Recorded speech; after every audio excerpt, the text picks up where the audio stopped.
Welcome friends, and welcome back to a new video. So today we're going to do something a little bit different. We are going to actually look at the different DLCs that have been released. And if you haven't purchased them, which should you look at purchasing, in my opinion, first? Which would be the best value for your money? And we're going to, of course, pull out the good old tier list to do this. Now, if you have not subscribed to my channel and you would like some good old CK3 strategies, some pretty game-breaking strategies, definitely hit that subscribe button.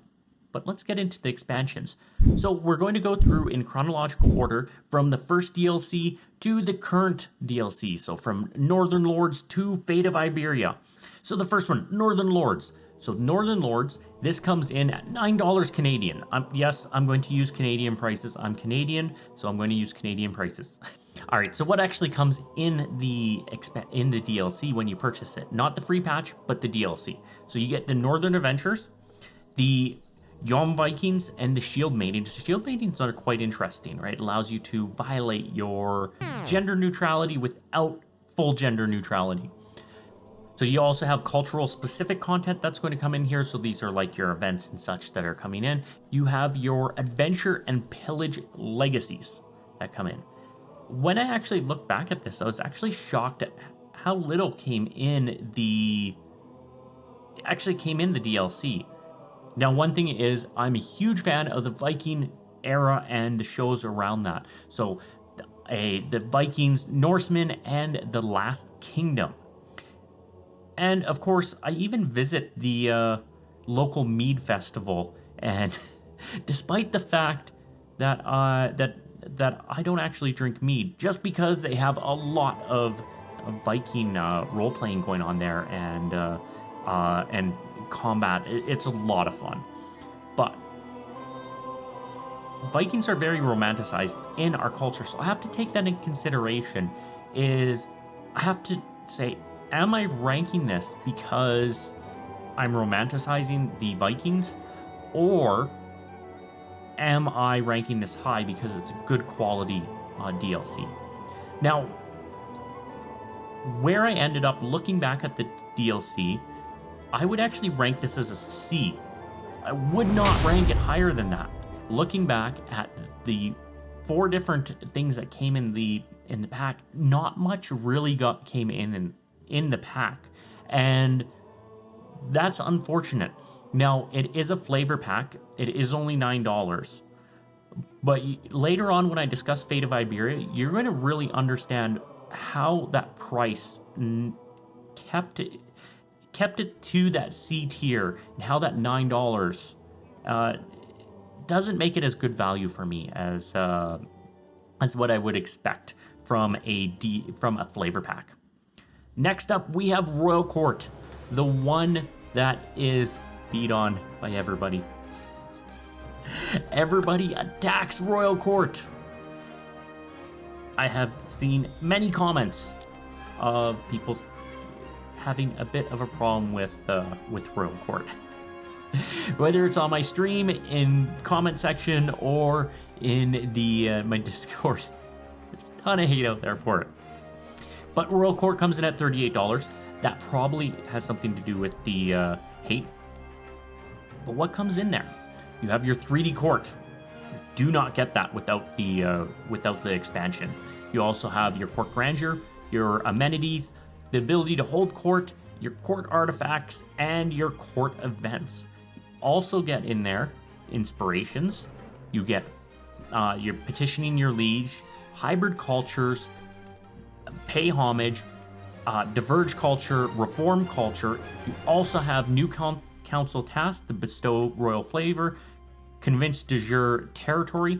I've never actually gotten that one working. I haven't played around with it too much, but I couldn't figure out what it was meant to do. So, and what I thought it was meant to do was basically cause rebellions in realms so that you could more easily like assimilate that in your de jure territory and just sort of drifts to your realm away from the other realm. But it turns out that's not what it did. And you also have the customs legacy. Now, as I mentioned, Royal Court does get a lot of hate. I think that it has something to do with the price. But with inflation, everything is going up massively this year. It also has to do with how long it took to get out. So this is where I think a lot of hate's coming from, is the Northern Lords came out in early 2021, and it took to 2022 to get the expansion out. That is a long time, and the game got a tiny bit stale if you are a huge fan of it. So I think that's where a lot of it comes from.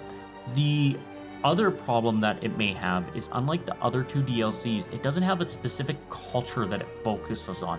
There isn't the Norsemen or Iberia that it's focusing on, so there's nothing to really grab onto. It's good meat and potatoes to the expansion.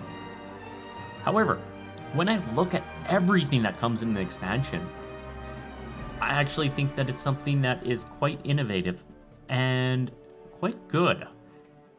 I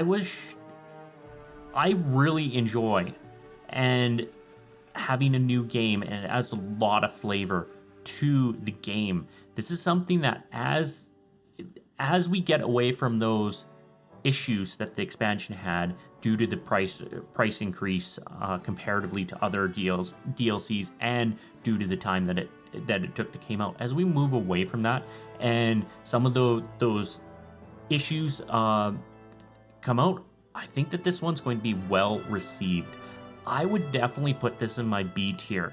It is a solid, really solid expansion. Again, the price knocks it down a tiny bit for me, and not having any culture to really grab onto hurt this a tiny bit, but otherwise you're getting a ton of value for this expansion. So I would highly recommend it. If you're looking at your DLCs, this would be something. If you're looking at Northern Lords or the Royal Court, I would definitely go with the Royal Court over Northern Lords. All right, what about the latest one? What about our third DLC? Well, that is the Fate of Iberia, and it comes in at $8 Canadian, which took me off guard when I looked up the prices. Now, I bought the Royal Court, or the Royal Edition, I think it's called, the expansion pass. I bought that, and I didn't really realize what the price was, but it was $8 for this DLC, and that quite caught me off guard. So what do we get here? We get the Iberian Struggle, we get the Metropolitan and Coterie Legacies. I think that's how you pronounce it. I'm probably butchering that. And we get our first terrain special buildings. Now, there's a whole bunch of little tiny things with your cultural events, just like the new cultural content, just like in the Northern Lords, where you're going to have a whole bunch of buildings that are coming in, a whole bunch of events and such. But those are the three big points to the DLC. So for me, the Fate of Iberia is a very interesting patch. What it does is it opens up a lot of decisions that you have and interactions that you have with characters that you wouldn't have without having the lifestyle perks that you need to unlock those decisions. So it kind of adds like a little sandbox mode to the game. Now, there is a problem with adding the sandbox mode to the game. So if you look at the top tabs of your start screen, there's 2 stars on 2 of those tabs, and those stars represent your recommended start. And under those, it gives you several leaders, but under the rags to riches. Now, you're probably going to do Ireland as your first one, but if you do Duca Toledo and you have Fate of Iberia as your first few playthroughs, this could add a huge complex system to the game that causes the player to be overwhelmed by what's happening. And when you look at the interface right away, it looks very overwhelming. It is the most complicated decision interface in there. Now, once you dig into it, you'll understand CK3, you'll be fine. But for a brand new player, I think this might be a bit too complex. So that's the one downside to this patch. Now, because the price is a tiny bit cheaper, just a tiny bit, than the Northern Lords, and it comes with a actual feature to the DLC, I would 100% put this in my S tier. I think that this is going to age very well in the DLCs as we go forward in here. I would be shocked if we had a flagship feature like the struggle match it. I was very shocked at the almost sandbox nature to just doing whatever you wanted to the other characters. That was very eye-opening and very very shocking when I looked at it, and very happy about it. But what are your tier lists? How would you rank it? How am I wrong? So why don't you go down to the comments, tell me exactly why all my rankings are wrong, or if you agree with them, feel free to agree with them. And while you're down there, why don't you hit that like button and to subscribe if you have not hit it.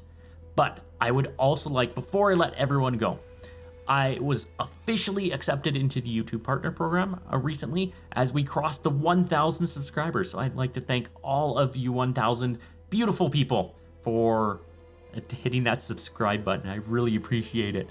And with that, I am going to wish everyone a good morning, good day, or good night, wherever you are.